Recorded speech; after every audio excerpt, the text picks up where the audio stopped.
Hello everyone, MPSI 2022 के लिए math का ये है पार्ट 14 और 29 अक्टूबर 2017 की शिफ्ट 2 का ये सेकंड पार्ट है। 42 क्वेश्चन तक इसके प्रीवियस वीडियो में हमने सॉल्व कर लिए थे। उसके बाद 43 क्वेश्चन है। In how many different ways, या कितने तरीके से, कितने भिन्न भिन्न प्रकार से एक पर्सन अपने दो गेस्ट को, दो अतिथियों को 9 कमरों में ठहरा सकता है। और यह बोला गया है कि एक कमरे में केवल एक ही अतिथि ठहरेगा। यहाँ पर हमें तरीके बताने हैं, मतलब प्रकार। इसका मतलब हमें व्यवस्था करनी है। तो यह परम्यूटेशन और कॉम्बिनेशन के पी वाले फॉर्मूले से सॉल्व हो सकता है, या फिर अगर बिना फॉर्मूले के भी करें हम कि टोटल 9 कमरे हैं और उन 9 कमरों में 2 अतिथियों को ठहराना है। तो जगह कितनी है? 1 2 3 4 5 6 7 8 और 9, ये हो गए 9 कमरे। अब इन 9 कमरों में हमें 2 अतिथियों को ठहराना है। तो कितने तरीके से हम 2 अतिथियों को ठहरा सकते हैं? और यह बोला गया है कि एक कमरे में केवल एक अतिथि या फिर एक गेस्ट ही ठहरेगा। तो मान लो ये हो गए 2 अतिथि। अब इन दोनों में से सबसे पहले हम पहले वाले अतिथि को, पहले वाले गेस्ट को ठहराएं।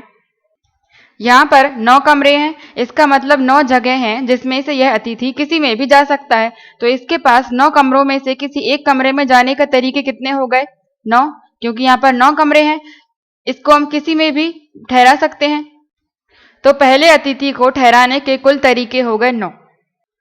और अब हमें दूसरे अतिथि को ठहराना है। हमने और बोला, मतलब हिंदी का और या फिर इंग्लिश का एंड। तो और के लिए हम इनटू का साइन लगाते हैं। अगर या होता या फिर इंग्लिश का और तो हम प्लस का साइन लगाते। यहाँ पर और था इसलिए हमने इनटू लगाया। पहले को तो ठहरा दिया जिसके 9 तरीके हैं। अब और हमें दूसरे वाले को भी ठहराना है।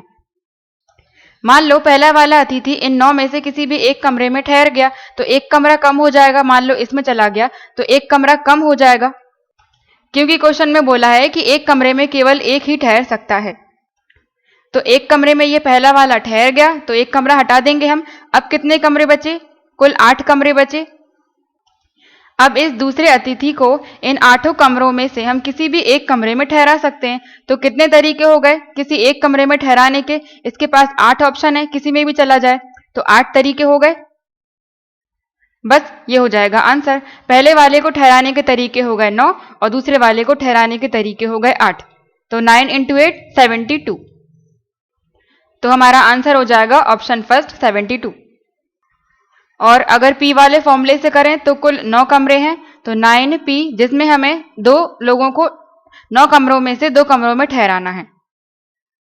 9p2, इसको सॉल्व कर लेंगे तब भी 72 ही आएगा।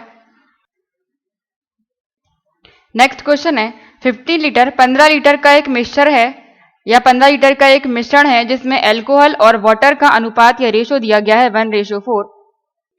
और यदि इसमें 3 लीटर पानी और मिला दिया जाता है तो हमें परसेंटेज बताना है अल्कोहल का नए वाले मिश्रण में। मिश्रण में अल्कोहल और वाटर है जिसका अनुपात है 1:4 या 1:4। 1:4 रेशो दिया गया है और इसकी कुल मात्रा दी गई है मिश्रण की है 15 लीटर। तो यहाँ से हम अल्कोहल और वाटर कितने कितने लीटर हैं पता कर सकते हैं। इन दोनों को जोड़ेंगे तो 5 के बराबर हम 15 लिख सकते हैं, क्योंकि ये जो 15 लीटर है इसी का तो अनुपात दिया गया है अल्कोहल और वाटर का। तो यहाँ से हम कैंसिल करेंगे 1 3 बार, तो 5 1 5, 5 3 15, तो 1 इक्वल टू मिल गया हमें 3।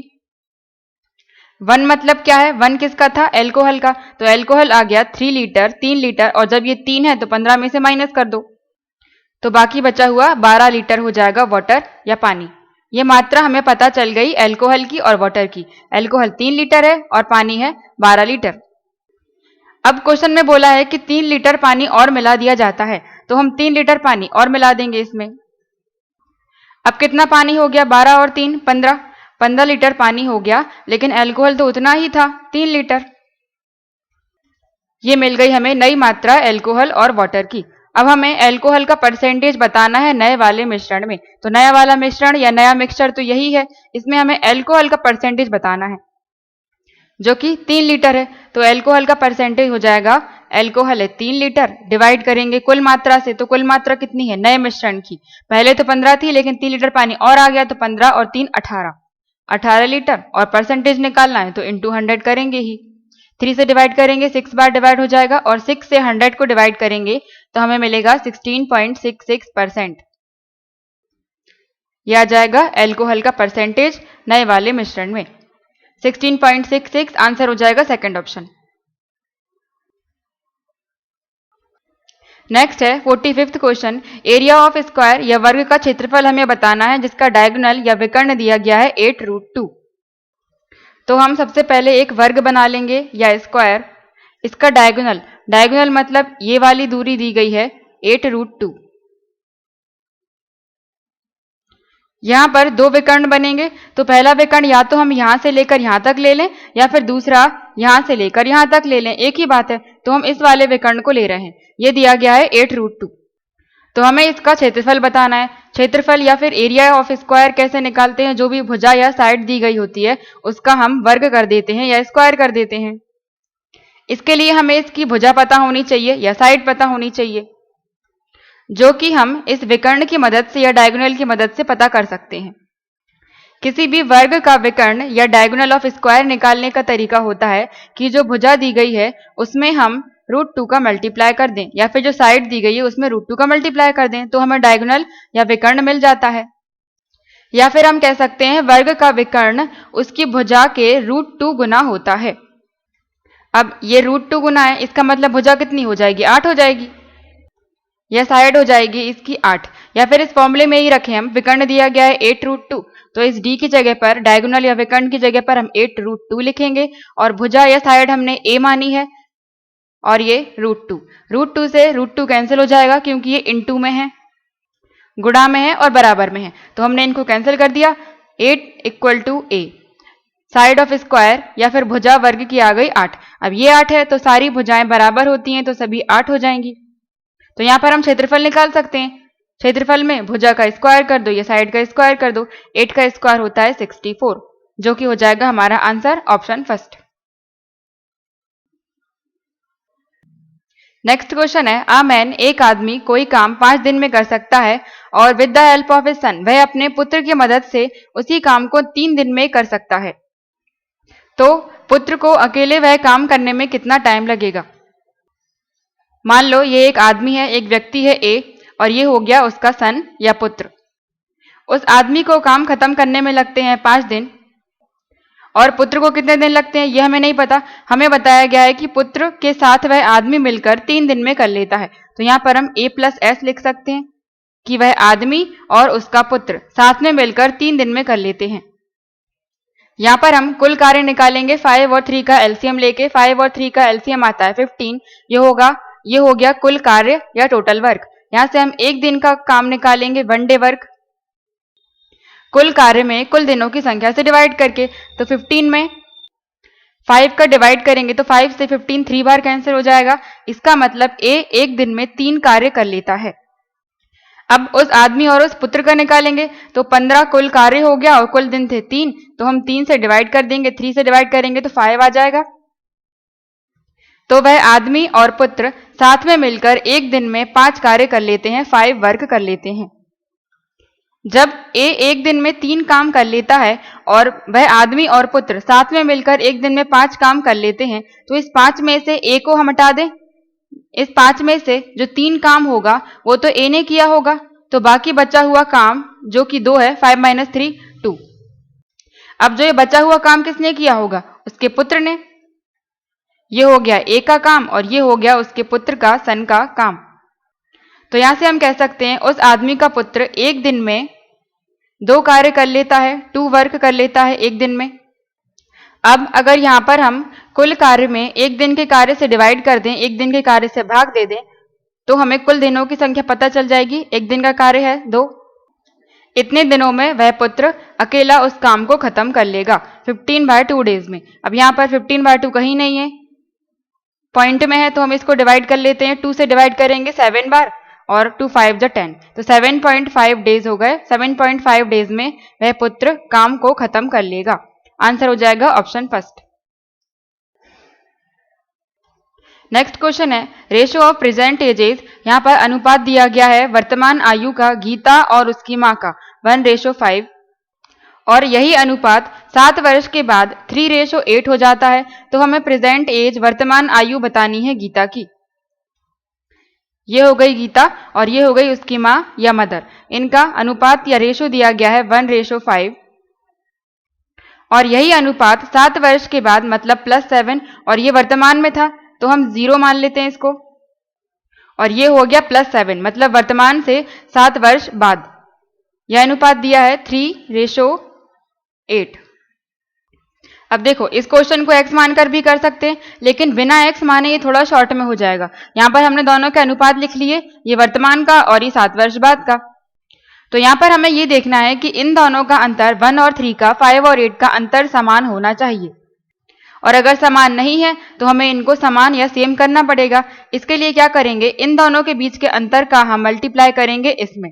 तो 3 और 8 के बीच में अंतर कितना है, 5 का, तो 5 का मल्टीप्लाई करेंगे हम इन दोनों रेशो में, और इन दोनों के बीच में जो अंतर है उसका मल्टीप्लाई करेंगे हम नीचे। तो 5 - 1 4, तो इस 4 का मल्टीप्लाई करेंगे हम इन दोनों में, जिससे हमें नया अनुपात या नया रेशो मिल जाएगा। गीता का वर्तमान का क्या हो जाएगा, 5 × 1 5 और 5 × 5 25। 7 वर्ष बाद का हो जाएगा 4 × 3 12, 4 × 8 32। अब ये मिल गया हमें नया अनुपात। ऐसा हमने इसलिए किया ताकि इनके बीच का अंतर समान हो जाए, और अगर समान होता तो हम यहीं से सॉल्व कर लेते। अब ये नया अनुपात है तो पिछले वाले अनुपात से या पिछले वाले रेशो से हम सॉल्व नहीं करेंगे, नए वाले रेशो से लेंगे। तो यहाँ पर हमें एक चीज देखनी है कि जो इन दोनों के बीच में अंतर है, 5 और 12 के बीच में 7 का अंतर है, और 25 और 32 के बीच में 7 का अंतर है, तो इस अंतर को ही तो हमने समान किया था। तो अंतर जो है 7, इस अंतर को हम बराबर रखेंगे जितने वर्ष हमें आगे आना है। वर्तमान से हमें कितने वर्ष आगे जाना था, 7 वर्ष, या फिर हम ये कह सकते हैं जितने वर्ष या जितने साल हमें कम ज्यादा करने हैं, या इस टाइम के बीच का अंतर हमें लिखना है इस अंतर के बराबर। तो 7 में से 0 मतलब 7। ठीक है, जो अंतर इन दोनों के बीच था उस अंतर के बराबर में हमें लिखना है टाइम का अंतर। तो इनके बीच में 7 का अंतर था और टाइम के बीच में अंतर कितना था, 7 साल आगे जा रहे थे, तो 7 का अंतर। 7 से 7 कैंसिल करेंगे तो 1 = 1 मिल जाएगा। और हमें गीता की वर्तमान आयु बतानी थी, तो गीता की वर्तमान आयु का अनुपात, वर्तमान मतलब 0 में, गीता का 5, तो 5 अनुपात है। जब 1 = 1 है तो 5 = भी 5 ही होगा। तो गीता की वर्तमान आयु हो जाएगी 5 वर्ष। करेक्ट आंसर हो जाएगा थर्ड, 5 years। और अगर इस क्वेश्चन को x मानकर करें तो भी सॉल्व हो जाएगा। यह है गीता और यह है उसकी माँ। अनुपात दिया गया है 1 और 5। अब ये अनुपात है या रेशो है तो ये पूरा नंबर नहीं है, इसका मतलब कोई एक नंबर इसके साथ में गुणा में होगा, तो हम मान लेते हैं कि x है 1x और ये 5x, या 1x को हम क्या लिख सकते हैं, x, और ये है 5x। अब 7 वर्ष के बाद उनका अनुपात हो रहा है 3:8।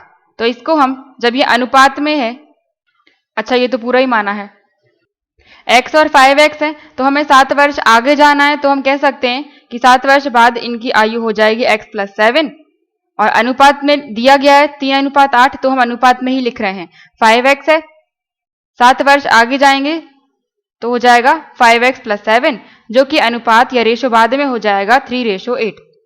यहां से x की वैल्यू निकालेंगे, क्रॉस मल्टीप्लाई करेंगे, 8 का मल्टीप्लाई इस पूरे में करेंगे x + 7 में, तो 8 का x में करेंगे 8x, प्लस 8 का 7 में करेंगे 8 × 7 56 इक्वल टू, अब 3 का गुणा इसमें पूरे में करेंगे तो 3 × 5 कितना हो जाएगा 15x, प्लस 3 × 7 21। अब यहाँ पर इस 8 को हम इस तरफ लेकर आएंगे और इस 21 को हम इस तरफ लेकर जाएंगे, प्लस का है तो माइनस का हो जाएगा, 15x माइनस के 8x इक्वल था ये। अब 56 में से हम इस 21 को, जो कि प्लस का है, इस तरफ जाएगा तो माइनस का हो जाएगा, 56 माइनस 21, माइनस करेंगे तो 6 में से 1 5 और 5 में से 2 3, 35 इक्वल टू 15 में से 8 माइनस करेंगे 7x मिला, ये इनटू में है 7, तो एक हम डिवाइड में ला सकते हैं, इक्वल टू किस तरफ जाएगा, या फिर डायरेक्ट ही कैंसिल कर दो, 7 में से 5 35, यहां पर बचा 5 इक्वल टू x, x की वैल्यू मिल गई हमें 5।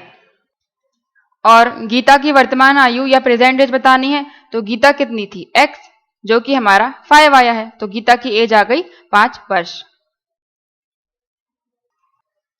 अगला क्वेश्चन है, रेशो या अनुपात दिया गया है दो नंबर्स का, तो पहला नंबर मान लेते हैं कि a है और दूसरा नंबर है b। इनका अनुपात दिया गया है 3:8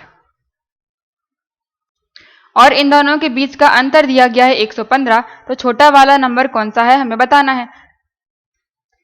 ए रेशो बी दिया गया है 3:8 और इनके बीच का अंतर है 115। तो हम इन दोनों को माइनस करके 115 के बराबर लिख सकते हैं।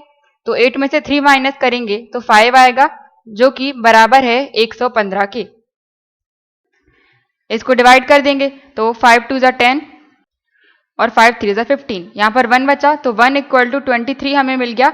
हमें छोटा नंबर बताना है, तो छोटा नंबर कौन सा होगा जिसका अनुपात छोटा होगा। 3 और 8 में से छोटा है 3, तो 1 इक्वल टू 23 है, तो 3 इक्वल टू कितना हो जाएगा, मल्टीप्लाई कर देंगे। 3 3 जा 9, 3 2 जा 6, 69। ये हो जाएगा छोटा नंबर। और अगर बड़ा वाला बताना है तो इसमें हम 8 का मल्टीप्लाई कर दें, 8 का गुणा कर दें तो बड़ा पता चल जाएगा। तो आंसर हो जाएगा 69, छोटा नंबर है सेकंड ऑप्शन। नेक्स्ट क्वेश्चन है, एक 75 मीटर लंबी ट्रेन है जो कि इतने की स्पीड से चल रही है, तो एक व्यक्ति जो कि प्लेटफॉर्म पर खड़ा हुआ है को पार करने में उस ट्रेन को कितना टाइम लगेगा। तो यहाँ पर ट्रेन की गति या स्पीड दी गई है 20 किलोमीटर प्रति घंटा। फॉर्मूला होता है हमारा speed equal to distance by time, या चाल बराबर दूरी बटे समय। तो ट्रेन की चाल या स्पीड दी गई है 20 किलोमीटर पर आवर, तो इस s की जगह पर हम लिख रहे हैं 20। यह है किलोमीटर पर आवर में, बराबर डिस्टेंस या दूरी की जगह पर हम दो चीज लिखते हैं, एक तो ट्रेन की लंबाई, दूसरा जिसको वो पार कर रही है उसकी लंबाई भी। तो ट्रेन की लंबाई यहाँ पर दी गई है 75 मीटर, प्लस किसको पार कर रही है, भाई एक व्यक्ति को, एक मैन को पार कर रही है। तो मैन या फिर एक पोल या फिर खंबे के लिए हम उनकी लंबाई 0 मानते हैं, क्योंकि एक खंबा और एक आदमी दोनों एक जैसी जगह लेंगे खड़े होने में, मतलब बहुत ही कम जगह में खड़े हो जाएंगे, इसलिए इनके लिए हम 0 मानते हैं। या फिर कोई जैसे ब्रिज होता, तो ब्रिज तो बहुत लंबा होता है तो हम उसकी लंबाई ले लेते हैं साथ में, पर खंबा हो गया या फिर आदमी हो गया तो ये बहुत ही कम जगह लेते हैं, इसलिए हम इनके लिए 0 लेते हैं। तो यहाँ पर 0 आ जाएगी। पार करने में कितना टाइम लग रहा है, तो टी की जगह पर हम टी ही ले लेते हैं। अब यहाँ पर ये गति किलोमीटर पर आवर में दी गई है और ये मीटर में है, और ऑप्शन में आंसर भी सेकंड में ही है। इसका मतलब इस पूरी वैल्यू को हमें मीटर पर सेकंड में बदलना पड़ेगा। किलोमीटर पर आवर से मीटर पर सेकंड में बदलने के लिए हम उसमें 5/18 का मल्टीप्लाई कर देते हैं। अब ये पूरा आ गया मीटर पर सेकंड में, और हम ये मीटर पर सेकंड में बदलने के लिए 5/18 का मल्टीप्लाई ही क्यों करते हैं। ये 5/18 कहाँ से आया, तो ये यहां से आया। मान लो कोई भी वैल्यू है, जैसे यहाँ पर 20 थी, 20 किलोमीटर पर आवर थी, मान लो कोई भी वैल्यू है x किलोमीटर पर आवर। मान लो ये कोई गति है x किलोमीटर पर आवर में दी गई है। अब हमें नहीं पता कि हम 5/18, 18/5 किसका करें, तो यहां पर हम डायरेक्ट कर सकते हैं बदलने के लिए। x किलोमीटर पर आवर है तो x किलोमीटर, अब ये पर का या प्रति का मतलब क्या होता है, ये घंटा इसके भाग में है मतलब डिवाइड में है, इसको ऐसे लिख सकते हैं x किलोमीटर प्रति घंटा। एक ही बात है, क्योंकि प्रति का मतलब भाग में ही होता है कि 1 घंटे में। अब इस किलोमीटर पर आवर को हम डायरेक्ट चेंज कर देंगे मीटर पर सेकंड में, ये हो जाएगा x, जो भी वैल्यू दी गई है वो, और किलोमीटर से हमें मीटर में लाना है, तो 1 किलोमीटर में 1000 मीटर होते हैं। 1 किलोमीटर में 1000 मीटर, तो हमें मीटर में लेकर आना है, तो इस किलोमीटर की जगह पर हम लिख देंगे 1000 मीटर डिवाइड, और इस घंटे की जगह पर हमें क्या लेके आना है, सेकंड। तो घंटे को सबसे पहले तो हम मिनट में बदलेंगे, 1 घंटे में 60 मिनट होते हैं, तो इस 1 घंटे की जगह पर हम 60 मिनट लिख देंगे। ये वाला m मीटर है और ये वाला m मिनट है। अब इस 60 मीटर को हमें सेकंड में चेंज करना है, तो 1 मिनट में 60 सेकंड होते हैं, तो 60 मिनट में कितने सेकंड होंगे, 60 × 60, सेकंड। तो इस 60 मीटर की जगह पर हम 60 × 60 सेकंड लिख सकते हैं। ये हो गया 60 मिनट को हमने बदल दिया 60 सेकंड में। अब ये हो गया मीटर, ये हो गया सेकंड। डिवाइड में है मतलब प्रति में है, मतलब पर में है। मीटर पर सेकंड, मीटर प्रति सेकंड हो गया हमारा चेंज। अब इसको हम थोड़ा सॉल्व कर लें। 0 से 2 0 से ऊपर की 2 0 कैंसिल। 10 को डिवाइड करेंगे 2 5 बार, 2 से डिवाइड होगा 5 बार, और ये 2 से डिवाइड होगा 3 बार। अब यहाँ क्या बचा 5 और नीचे बचा 3 और 6 18। तो यहां से हमें मिल जाएगा x इंटू ऊपर है 5 डिवाइड नीचे है 3 × 6 18, और ये था किसमें, मीटर पर सेकंड में। तो इसीलिए हम मीटर पर सेकंड में बदलने के लिए 5/18 का मल्टीप्लाई करते हैं। ये यहां से आया। और अगर मीटर पर सेकंड में चेंज नहीं करना है, मीटर पर सेकंड से हमें किलोमीटर पर आवर में बदलना है, तो हम उल्टा कर देंगे, 18/5 का मल्टीप्लाई कर देंगे। ठीक है, इसीलिए हम किलोमीटर पर आवर से बदलने के लिए मीटर पर सेकंड में हम 5/18 का मल्टीप्लाई करते थे। इसे आगे सॉल्व करेंगे। 75 प्लस 0 75 और डिवाइड में t।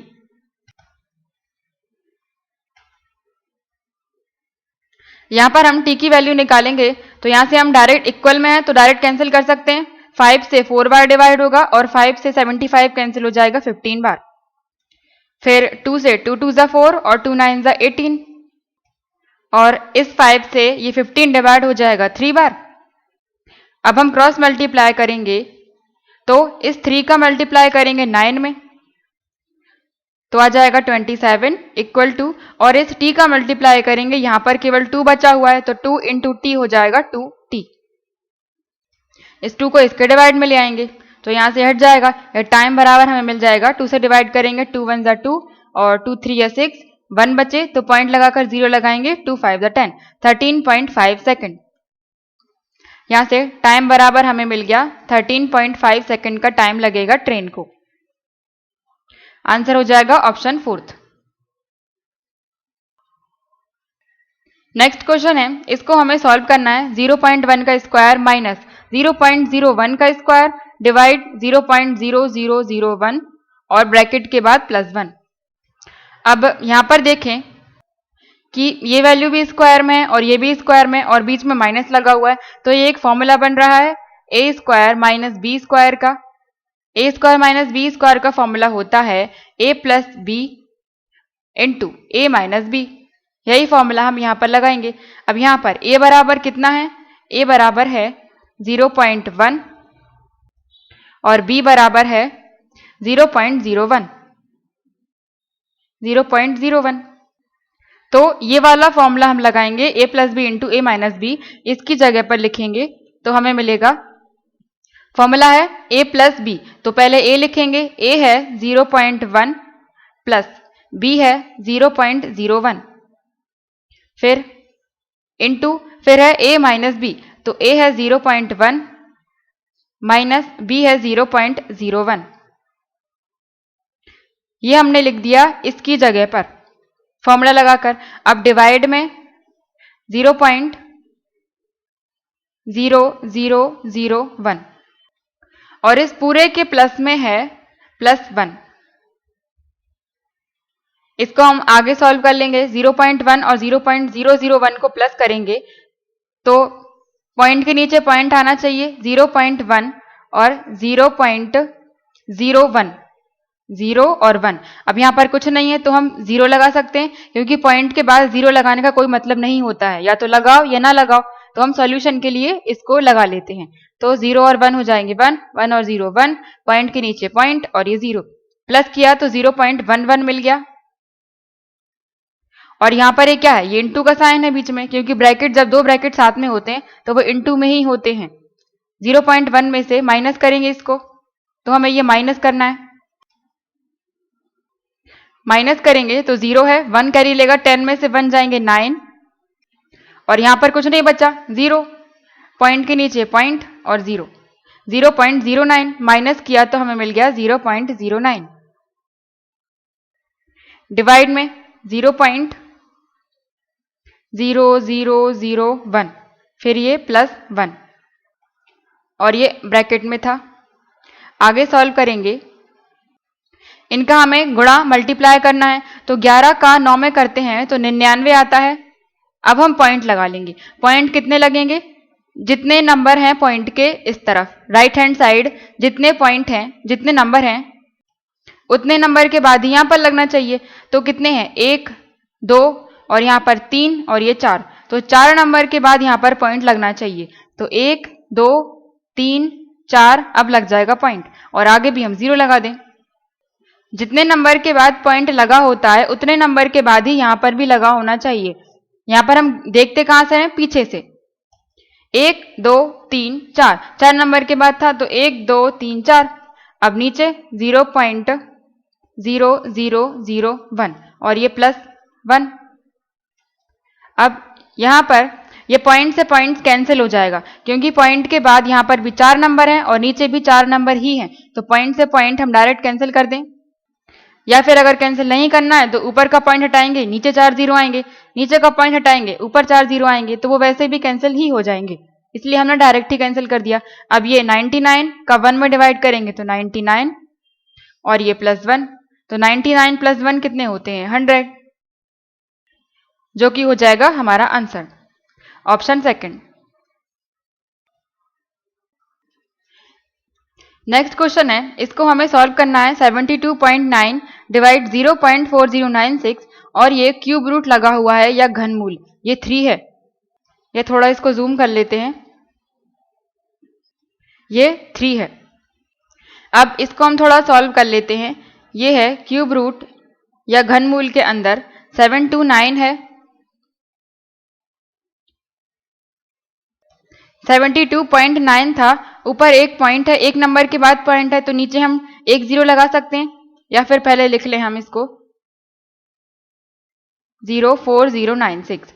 अब ऊपर का पॉइंट एक नंबर के बाद पॉइंट है तो यहां पर हम नीचे इंटू 10 कर सकते हैं, और यहाँ नीचे 1 2 3 4 4 नंबर के बाद पॉइंट है तो ऊपर हम 4 0 का मल्टीप्लाई कर सकते हैं, मतलब 4 0 और 1 1। अब हमने पॉइंट हटा लिए, यहां पर 1 0 से 1 0 कैंसिल हो जाएगा। तो इसको हम क्या लिख सकते हैं? क्यूब रूट के अंदर 729 और इसके डिवाइड में 4096, क्योंकि आगे 0 है, कोई मतलब नहीं है उस 0 का, तो 4096 इंटू इसको हम अलग लिख लें 1000 को। अब इन नंबर को हम क्यूब रूट से या घनमूल से बाहर निकालेंगे। 729 किसका क्यूब होता है? 9 का, तो यहां से 9 बाहर आ जाएगा। 4096 होता है 16 का 256 और 16 का क्यूब होता है 4096, तो यहां से 16 बाहर आ गया। और साथ में ये 1000 भी है, तो इस 1000 में से क्या निकल के बाहर आ जाएगा? 10। तो इसके इनटू में लिख दिया हमने 10। अब इसको आगे सॉल्व कर लेंगे। इसको 2 से कैंसिल कर दें, 2 से 5 बार और 2 से 8 बार। 9 इंटू 5 45 और डिवाइड में 8। अब इसको हम आगे और डिवाइड करेंगे तो 8 से डायरेक्ट कैंसिल कर दें। 8 का 5 में करेंगे तो 8 5 ज़ा 40, तो 5 बचेंगे। अब 5 में डिवाइड नहीं होता है तो हमने पॉइंट लगा दिया, फिर 0 लगाएंगे तो 50। तो 8 का 6 बार चला जाएगा, 8 इंटू 6 48। 48 माइनस करेंगे 50 में से तो 2 बचेंगे। और 5.6 यहां तक, इसके बाद कुछ और भी आएगा। 5.6 इतना हमारा आ गया है। अब ऑप्शन में चेक करें तो 5.6 केवल सेकंड वाले ऑप्शन में मिल रहा है, तो यही हो जाएगा हमारा आंसर। आगे सॉल्व करने की जरूरत ही नहीं है, 5.6 से ही मिल गया सेकंड वाला। ये हो जाएगा 5.625। नेक्स्ट क्वेश्चन है, यहां पर हमें लार्जेस्ट फ्रैक्शन या सबसे बड़ी भिन्न बताना है इन चारों में से। तो पहला तरीका तो यह है कि हम इनको डिवाइड कर लें, फिर जो छोटा बड़ा होगा वहां से पता चल जाएगा। या फिर हम सबसे पहले दो नंबर में कंपेयर करके देख लेते हैं, इनटू करके, क्रॉस मल्टीप्लाई करके। सबसे पहला नंबर है 6/7 और दूसरा है 5/6। इन दोनों में चेक करेंगे कौन सा छोटा है कौन सा बड़ा है, तो क्रॉस मल्टीप्लाई करेंगे। 6 का 6 में 36 मिला और 5 का 7 में 35। तो जो छोटा है, यहां से जो छोटा मिला उसका नंबर छोटा होगा और जो बड़ा मिला उसका नंबर बड़ा होगा। तो हमें बड़ा देखना है। 35 और 36 में से 36 बड़ा है, तो बड़ा वाला भिन्न हो जाएगा 6/7। इसे हम कैंसिल कर देंगे क्योंकि छोटे से हमें कोई मतलब नहीं है। अब हम 6/7 को चेक करेंगे अगले नंबर के साथ, जो कि है 7/8। इन दोनों में चेक करेंगे, फिर से क्रॉस मल्टीप्लाई, 6 इंटू 8 48 और 7 इंटू 7 49। अब इन दोनों में बड़ा कौन सा है? 49, तो 49 वाला फ्रैक्शन या भिन्न बड़ा हो जाएगा। अब इसको हम चेक करेंगे लास्ट नंबर के साथ जो कि 4/5 है, तो 7/8 और 4/5 में चेक करेंगे तो क्रॉस मल्टीप्लाई करेंगे, 7 का 5 में 35 और 4 का 8 में 32। तो इसमें 32 छोटा है, 35 बड़ा है, तो बड़े वाले नंबर का भिन्न बड़ा होता है। आंसर हमारा हो जाएगा 7/8, ऑप्शन थर्ड। नेक्स्ट क्वेश्चन है, यहां पर एलसीएम दिया गया है टू नंबर्स का, तो जो दो नंबर हैं वो हैं ये 12906 और 14818। इन दोनों का एचसीएफ है 478, तो हमें एलसीएम बताना है। एक फॉर्मूला होता है जो कि हम पहले भी देख चुके हैं, किन्हीं भी दो नंबर का एलसीएम इनटू उन्हीं का एचसीएफ बराबर होता है उन दोनों नंबर के मल्टीप्लिकेशन के या गुणा के। ये हो गया पहला नंबर। दूसरा नंबर ये है उन्हीं का एलसीएम और ये है एचसीएफ। अब एलसीएम तो हमें निकालना है, तो एलसीएम की जगह पर हम एल ही लिखे रहने देते हैं। एचसीएफ है कितना? 478 इक्वल टू पहला नंबर है 12906 इंटू दूसरा नंबर है 14818। 14818 इन दोनों के मल्टीप्लाई के बराबर ये हो गया। अब यहां से हम एलसीएम की वैल्यू निकालेंगे। 478 मल्टीप्लाई में है, उस तरफ जाएगा तो डिवाइड में हो जाएगा, तो यहां से हम एलसीएम के बराबर में लिख सकते हैं 12906 इंटू 14818 और ये 478 इसके डिवाइड में आ जाएगा। अब इस नंबर को हमें सॉल्व करना है। अब इतने बड़े नंबर को सॉल्व करने से पहले हम एक बार ऑप्शन से चेक करके देख लेते हैं। ये ऑप्शन में एलसीएम दिया गया है। अब देखो यहाँ पर जो दो नंबर थे 12906, ये एक इवन नंबर है, सम संख्या है, और ये दूसरा नंबर भी एक इवन नंबर है, सम संख्या है। 8 है लास्ट में और यहाँ पर 6 है, मतलब ये दोनों सम संख्याएं हैं, इवन नंबर हैं। और किन्हीं भी दो सम संख्याओं का या इवन नंबर का एलसीएम विषम संख्या नहीं आ सकती, ऑड नंबर नहीं आ सकती, तो हमें इवन नंबर या सम संख्या ही देखनी पड़ेगी चारों ऑप्शन में से। तो सम संख्या कौन सी है? एक तो ये है, सेकंड वाला ऑप्शन ये विषम है, ऑड नंबर है, तो ये तो आंसर नहीं हो सकता। थर्ड वाला ये भी सम संख्या है, तो ये हो सकता है आंसर। और 9 ये विषम संख्या है या ऑड नंबर है, तो ये भी आंसर नहीं हो सकता, क्योंकि सम संख्या का एलसीएम एक सम संख्या ही होगी। तो यहां से दो ऑप्शन हट गए। अब इन दोनों नंबर का एलसीएम 12906 और 14818, इन दोनों का एलसीएम या तो ये होगा या तो ये होगा, और जो भी एलसीएम होगा उसमें इन दोनों नंबर्स का डिवाइड हो जाना चाहिए या भाग हो जाना चाहिए, क्योंकि गुणज है ना, एलसीएम है, तो डिवाइड तो हो ही जाएगा। इन दोनों नंबर का जो भी एलसीएम होगा उसमें हम डिवाइड करेंगे, तो पूरा पूरा डिवाइड हो जाएगा इन दोनों नंबर से। अब हम डिवाइड कर करके तो देखेंगे नहीं, क्योंकि बहुत बड़े बड़े नंबर हैं। यहां पर देखें 800172 और 400086, यहाँ पर लास्ट में 6 है, ये बड़ा नंबर है, ये छोटा है। अगर 6 में अगर हम 2 का मल्टीप्लाई कर देते हैं तो हमें आखिर में 2 मिल जाएगा, तो इसमें हम 2 का मल्टीप्लाई करके देख लेते हैं कि क्या हमें ये वाला नंबर मिल रहा है। तो 6 2 जा 12, 2 8 जा 16 और प्लस 1 करेंगे 17, यहां तक तो मिल गया। अब इसके बाद 2 जीरो सेम आ गई और 2 4 जा 8, इसका मतलब इस नंबर का दुगना है ये। इसका मतलब इस नंबर से ये वाला नंबर भी डिवाइड हो रहा है, ये वाला नंबर भी इसका गुणज है, इसका फैक्टर है, और ये वाले भी हैं। और ऑप्शन भी हमारे पास केवल ये दो ही बचे हैं, इसका मतलब ये दोनों ही एलसीएम हो सकते हैं। और एलसीएम का मतलब क्या होता है? लोएस्ट कॉमन फैक्टर, मतलब सबसे छोटा। लघुत्तम समापवर्ती मतलब लघुत्तम सबसे छोटा।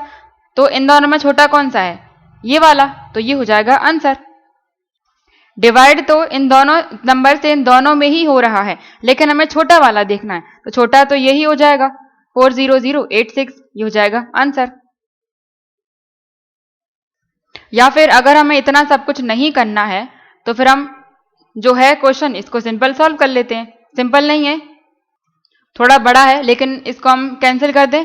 2 से 2 3 या 6, अरे 4 भी तो है, 2 2 जा 4, 2 3 या 6 और 2 9 जा 18, और इसको भी 2 से डिवाइड कर दें तो 2 7 जा 14, 2 4 जा 8 और 1 है तो डिवाइड नहीं होगा, उसके लिए हमने 0 लगा दिया। और 2 9 जा 18, 7409। अब ये किसी से डिवाइड नहीं हो रहा है, ना 3 से।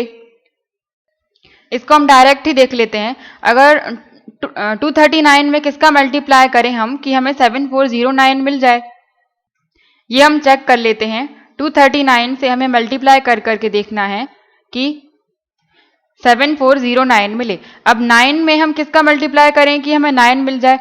9 में अगर हम 1 का मल्टीप्लाई करेंगे तो 9 मिल जाता है। इसका मतलब 239 में हम 1 का मल्टीप्लाई तो करेंगे नहीं, क्योंकि ये तो बहुत छोटा हो जाएगा।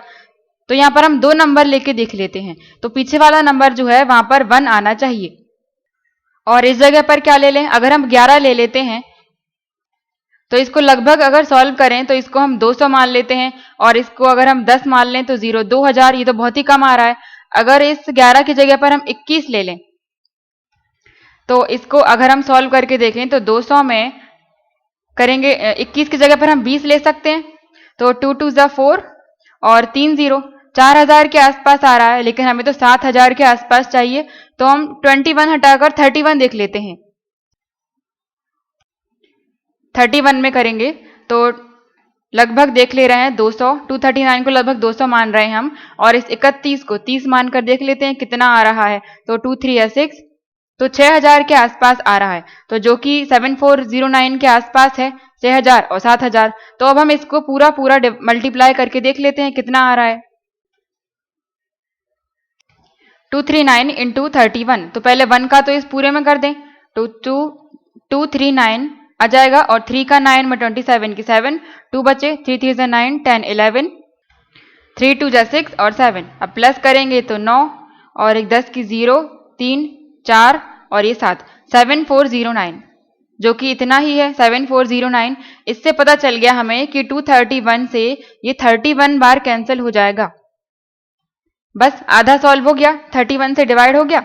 अब 31 का मल्टीप्लाई हम इसमें करेंगे, तो 12906 में 31 का मल्टीप्लाई करेंगे तो पहले तो 1 है, पूरा सेम लिख दिया हमने 12906।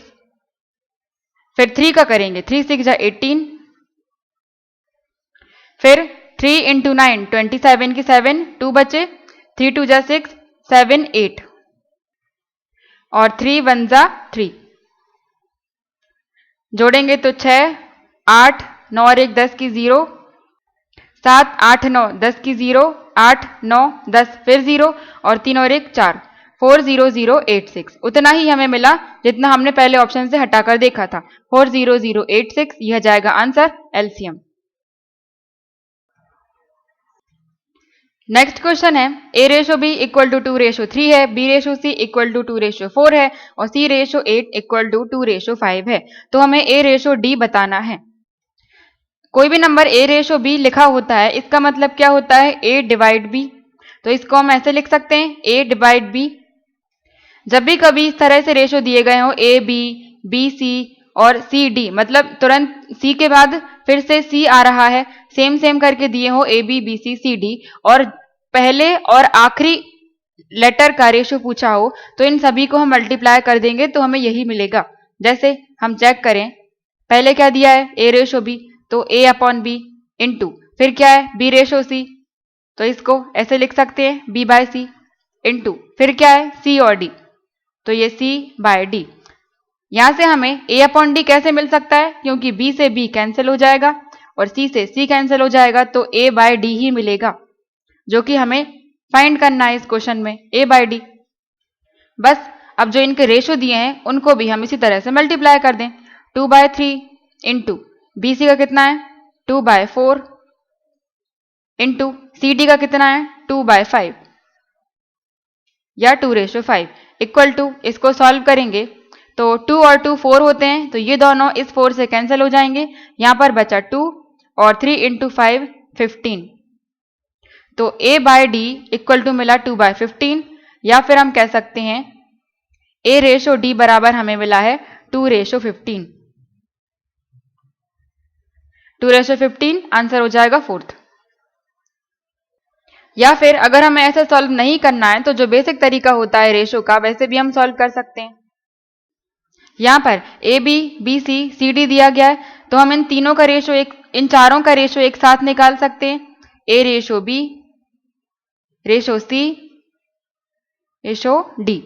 अब ए बी, तो ए बी दिया है 2:3 और बी रेशो सी है 2:4, तो बी के नीचे बी आना चाहिए, तो 2, बी के नीचे 2 आया 2:4 और सी रेशो डी है 2:5, तो सी के नीचे 2 ही आना चाहिए, यहां जाएगा 2:5।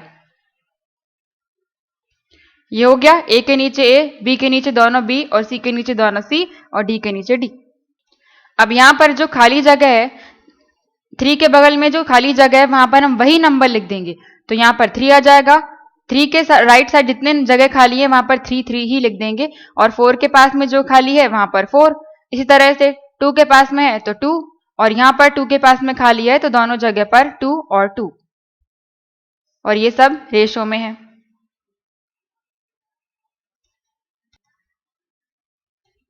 अब हम इन सभी का मल्टीप्लाई करेंगे नीचे की तरफ। मल्टीप्लाई करेंगे तो 2 2 2, तो 2 2 जा 4, 4 2 जा 8 हो गया, 3 2 जा 6, 6 2 जा 12, 3 इंटू 4 12, 12 इंटू 2 24। इसके बाद 3 इंटू 4 12 और 12 और 5 60। ये मिल गया हमें रेशो ए बी सी और डी चारों का। और पूछा क्या है, ए रेशो डी, मतलब ए लेना है, ए है 8 और डी लेना है, डी है 60, तो ए रेशो डी मिल जाएगा हमें 8/60। अब इसको हम आगे सॉल्व कर लेंगे, 4 से 2 बार और 4 से 15 बार डिवाइड हो जाता है, तो ए रेशो डी हमें मिल गया 2:15 या 2/15। आंसर हो जाएगा 4th। नेक्स्ट क्वेश्चन है, स्पीड ऑफ बस या बस की गति दी गई है 72 किलोमीटर पर आवर, तो हमें दूरी बतानी है 5 सेकंड में वो कितनी कवर कर लेगी। तो speed equal to distance by time formula होता है चाल बराबर दूरी बटे समय। तो इस चाल की जगह पर, स्पीड की जगह पर हम लिखेंगे 72 और 1 किलोमीटर पर आवर में है, ये सेकंड में है और ये मीटर में है। इसका मतलब हमें आंसर जब मीटर में निकालना है तो सारी वैल्यूज हमें मीटर में ही बदलनी पड़ेंगी। तो इस किलोमीटर को हमें मीटर पर सेकंड में बदलना पड़ेगा। मीटर पर सेकंड में बदलने के लिए हम 5/18 का मल्टीप्लाई करते हैं। ऐसा क्यों करते हैं ये हम पहले देख चुके हैं अभी। अब डिस्टेंस या दूरी हमें पता करनी है तो डी की जगह पर हम डी ही लिख देते हैं। टाइम कितना दिया है 5 सेकंड। इसको सॉल्व कर लेंगे, 9 से डिवाइड करेंगे 2 बार, 9 से 8 बार 72 और 2 से 4 बार। अब क्रॉस मल्टीप्लाई करेंगे, यहां कुछ नहीं बचा मतलब 1 का इंटू डी में करेंगे तो डी मिला मतलब की दूरी, और ये 5 और 5 25 और 4 100, तो 100 मीटर की दूरी वो कवर कर लेगी 5 सेकंड में। आंसर हो जाएगा 100 metre, option 3rd। Next question है 99 जो कि लास्ट क्वेश्चन है इस पीडीएफ का।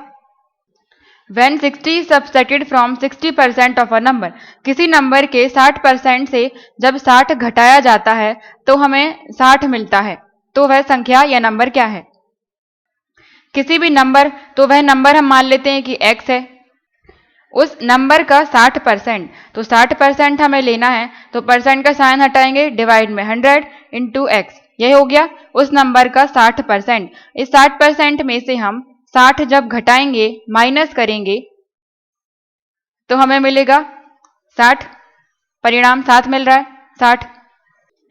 यहां से x की वैल्यू निकालेंगे, ये माइनस का है उस तरफ ले जाएंगे तो प्लस का हो जाएगा, और 0 से 0 कैंसिल, 2 से 3 बार और 2 से 5 बार, ये मिल गया 3 into X 3x divide 5 equal to, उस तरफ जाएगा प्लस हो गया, और 60 और 60 120। अब यहां पर हम ये इंटू में है तो 3 से हम 120 को कैंसिल कर दें, 3 4 जा 12 और ये 0। अब यहां पर तो केवल x ही बचा है और ये डिवाइड में है तो यहां मल्टीप्लाई में हो जाएगा, 5 इंटू 4 20 और 1 0 और था तो 200। x की वैल्यू आ गई 200, या वह नंबर या वह संख्या हमें मिल गई 200, ऑप्शन फर्स्ट हो जाएगा करेक्ट। एक और क्वेश्चन बचा है 100, ये पता नहीं शायद रीजनिंग का है या मैथ का। 2 डिवाइड 6 इंटू 6 डिवाइड 2। तो यहाँ पर कोड दिए गए हैं कि प्लस का मतलब, प्लस का अर्थ है माइनस, माइनस का अर्थ है इंटू, मतलब माइनस की जगह पर हमें इंटू लिखना है और इंटू की जगह पर डिवाइड और डिवाइड की जगह पर हमें लिखना है प्लस। तो क्वेश्चन में यहाँ पर दिया गया है 2 डिवाइड 6 इंटू 6 डिवाइड 2। अब इसके इक्वल में क्या आएगा ये हमें पता करना है। तो 2 डिवाइड 6 है, तो डिवाइड की जगह पर हमें क्या लेना है, डिवाइड का अर्थ है प्लस, तो इस डिवाइड या भाग के साइन की जगह पर हमें प्लस लिखना है। 2 प्लस 6, अब इंटू है तो इंटू का मतलब क्या है, इंटू का अर्थ है डिवाइड, डिवाइड। इसके बाद 6 के बाद डिवाइड का साइन फिर से है और डिवाइड का मतलब क्या है प्लस, तो ये प्लस और ये 2। अब हम इसको सॉल्व कर लेंगे। तो बॉड मास में सबसे पहले ब्रैकेट ऑफ, ब्रैकेट को हटाते हैं, फिर डिवाइड करते हैं, भाग देते हैं, फिर मल्टीप्लाई गुणा करते हैं, फिर ऐड जोड़ते हैं, फिर सब्ट्रैक्ट, फिर घटाते हैं। तो यहां पर डिवाइड और ऐड, डिवाइड भाग और प्लस जोड़ना, दो चीज चल रही है। सबसे पहले हम डिवाइड करेंगे या भाग देंगे, तो भाग वाली चीज है ये, इन दोनों को सबसे पहले सॉल्व करेंगे। तो 6 में 6 का जब भाग देंगे तो हमें मिलेगा 1, इस पूरे की जगह पर हम 1 लिख दें, 2 इसकी जगह पर 1 और फिर प्लस 2, तो ये मिल गया 2 प्लस 1 प्लस 2 5। ये हो जाएगा आंसर, ऑप्शन सेकंड। ये था लास्ट क्वेश्चन 29 अक्टूबर 2017 की शिफ्ट 2 का। Thank you.